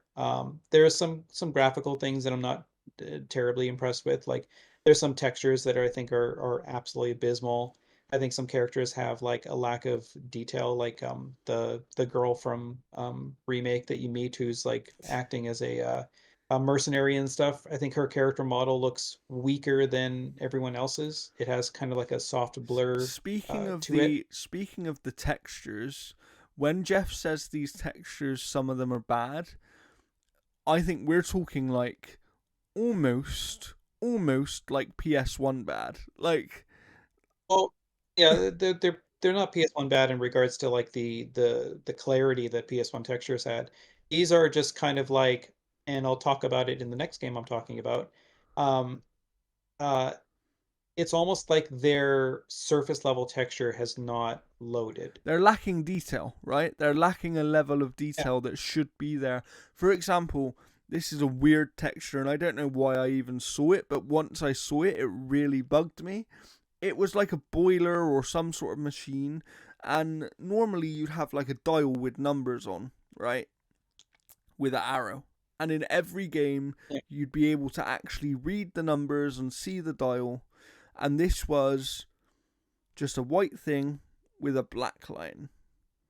And it was exactly what you're talking about. It was almost like a level of detail hadn't loaded in.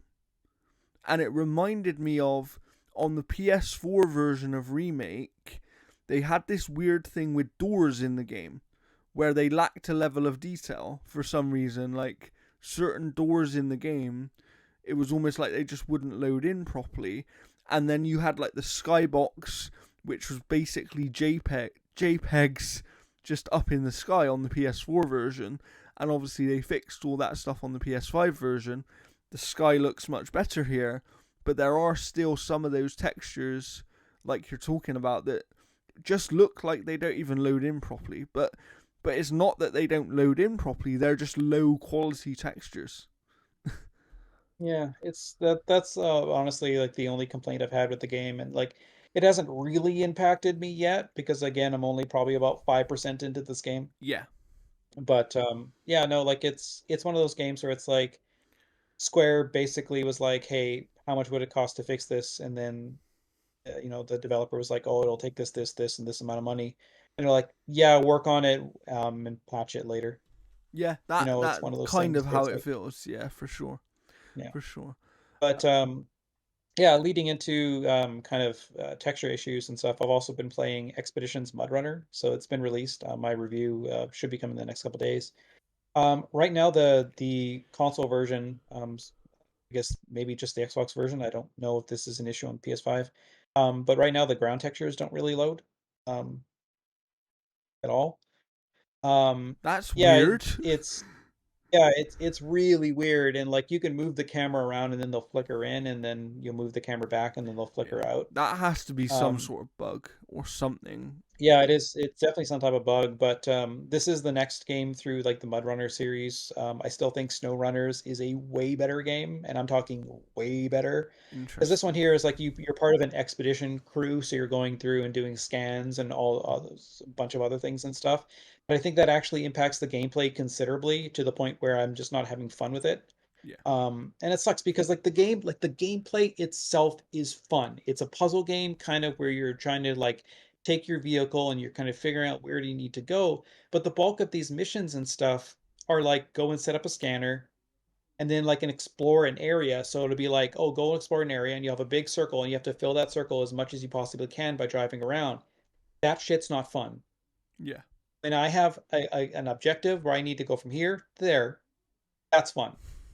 But when I have to go to an area and then it's like, oh, drive around this area and just fill a percentage gauge, that's where I'm just completely checked out. Yeah. And it sucks because like there's so much of this game I like, but SnowRunners, like honestly, it's available on Game Pass. There's almost no reason to play Expedition Mudrunners if you have access to SnowRunners. Wow. It's just that much better of a game. That's not what I expected to hear you say about this game. Neither did I, That's a because like shame. when I saw Expedition Mudrunner game, I was like, this is going to be so fun. I'm going to absolutely love this game. And I like it, but that's about it.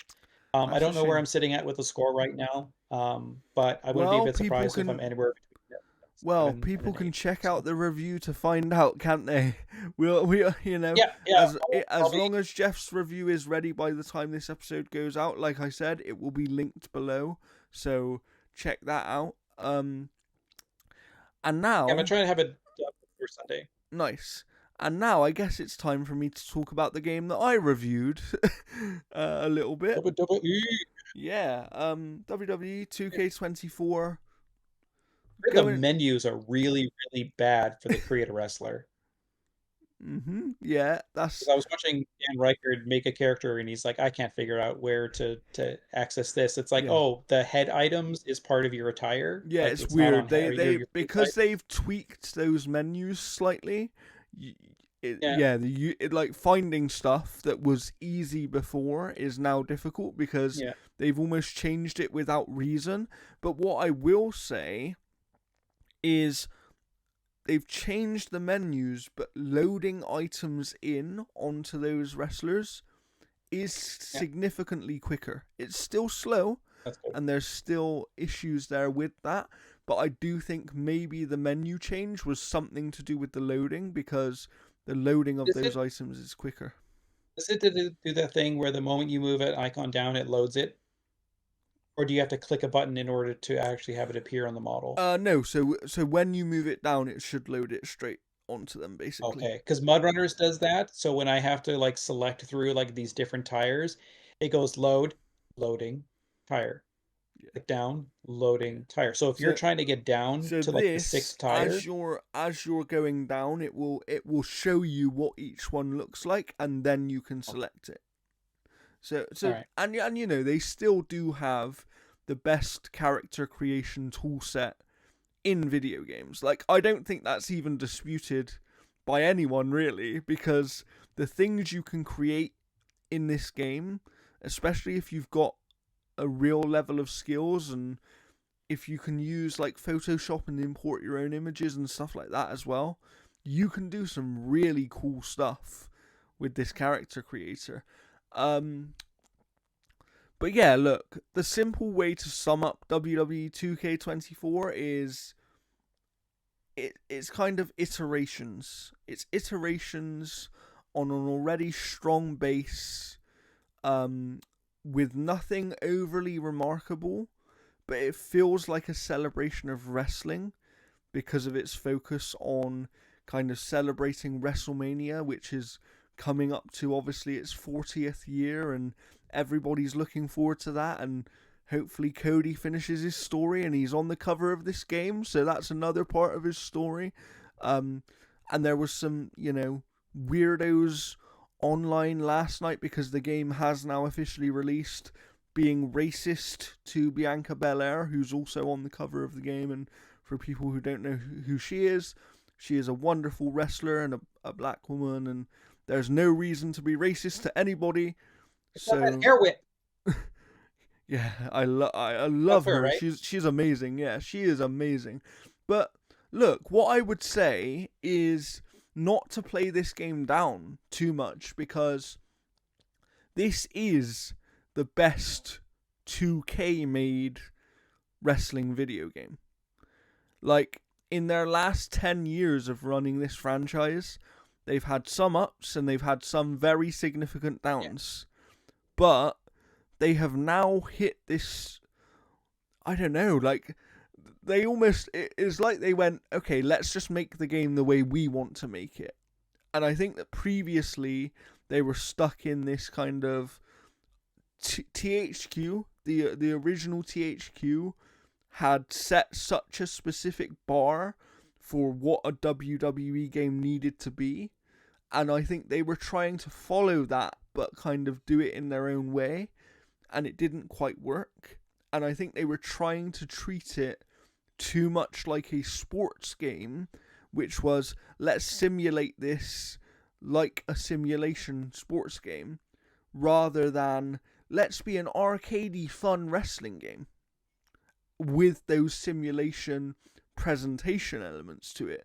Because the presentation here is amazing. And you've seen it in the previous games, Jeff. Like, these games look fantastic. They are really good looking games. And this one looks better than ever.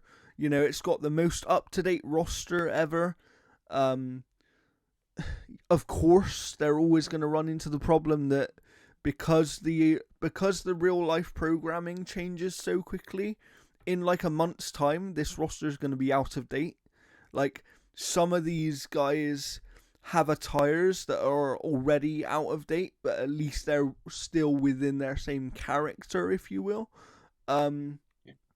Luckily, those creation tools mean you can, update those attires pretty easily, and there's community creations that you can download from amazing creators online, all that stuff. Like, the My Rise story modes are really interesting. Like, I'm still playing through them now. And the game is just fun to play.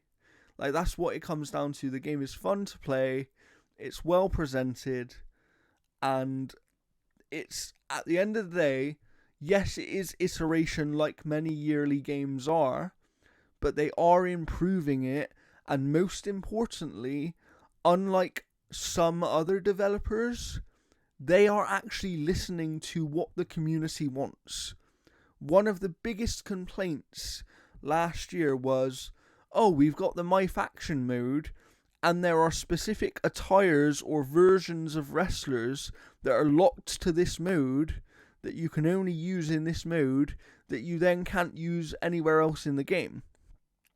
And this year they have persona cards, which is for certain versions of certain characters, and I think there are around 6 or 7 right now in the game that you can unlock. So, for example, a 2009 version of Sheamus, who has, a different outfit, different, slightly different theme song, that kind of thing. And he, once you unlock that card in My Faction, that is then accessible in the entire game, in universe mode, in normal play mode. Like, so they listened to that feedback, and yes, it's not going to be every single version of every superstar or whatever. Like, they can't do that, but they've still done something to improve what was previously there, and that's kind of the story of this entire game. You know, they've added new match options, some of which are returning from being not in the game for quite a while. My favourite new match option is the ambulance match, just because it's funny. Like, it's quite funny to throw someone into the back of an ambulance and try and shut them in there. But yeah, I don't know. It's strange because this was a hard game to review, in the sense that I can't sit here and say to you this is massively different from WWE 2K23. Like, I can't say that. So is it worth full price you buying it? It's hard to say. It kind of depends on you.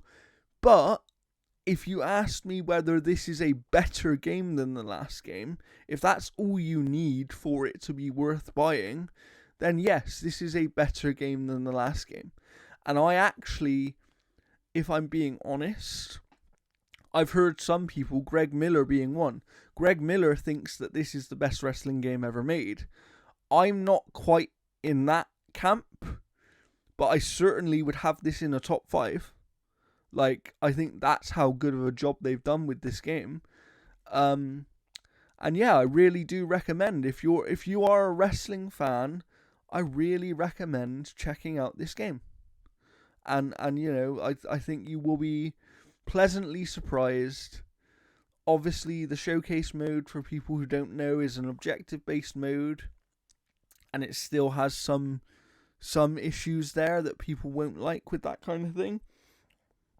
But on the whole, I was just really impressed. And, you know, I want to say thank you to 2K for providing us the code to do the review for the game. Because, yeah, you know, I love it. I love it. Like, put it this way. I can say this now. I got this code 3-4 days before embargo, something like that. And I put in nearly 20 hours, and then writ the review. Like, this game grabbed me, and it grabbed me hard in terms of my attention. And when I'm playing Final Fantasy, I'm thinking about going to play WWE, because that's how much I'm enjoying it. And also because these story modes are so branching and everything, they've got a level of replayability that not many video games have. Like, I know that I've already closed myself off from seeing certain aspects of the story that I now won't be able to see unless I replay and make different choices. And that's cool to me, because it gives me more reason to play the game for a longer period of time. And this is a game that I will continue playing. So, you know, please go and check out my review. I will link it again in this description. Check out Jeff's upcoming review, which is probably out before this episode. And I think for now that's it. Maybe, Jeff, we should remind people of the question of the week, if you've made it this far. Yeah, so just post in the comments. It's like, with Akira Toriyama, it's like, what is like the game that kind of has impacted you the most, that has featured his kind of art design, whether it's like any of the Dragon Ball games, Chrono Trigger. And if you're looking forward to add to that as well, a secondary question for bonus points. What is your best memory connected to one of those games, or any piece of art that he has worked on? I'd love to know some people's memories, because, you know, one of mine is getting up on a weekend on a Saturday morning to watch Dragon Ball Z with my brother, and it was just like one of the best. Like, honestly, that takes me back to a really nice time in my life. So I would like to know, what are some of your best memories as well of engaging with this man's lovely art and everything that he did. And with that, I think that brings an end to this episode. We will hopefully see you next week, but I make no promises anymore, as Jeff knows. And yeah, please, like I said, head on over to the website, check out the reviews, check out news that we've got on the website. Nearly every day we put news up. Whenever we get it, we get it up as quickly as we can. Jeff's got many reviews coming. I've got a couple of reviews probably coming up over the next few weeks. So please follow us on Twitter as well. All of the links are in the description. Obviously, you can see our own personal Twitters just underneath us here. So follow us there. Don't forget to like this episode, share it with your friends, all that good stuff. And we will see you next time. But for now, it's a goodbye from me.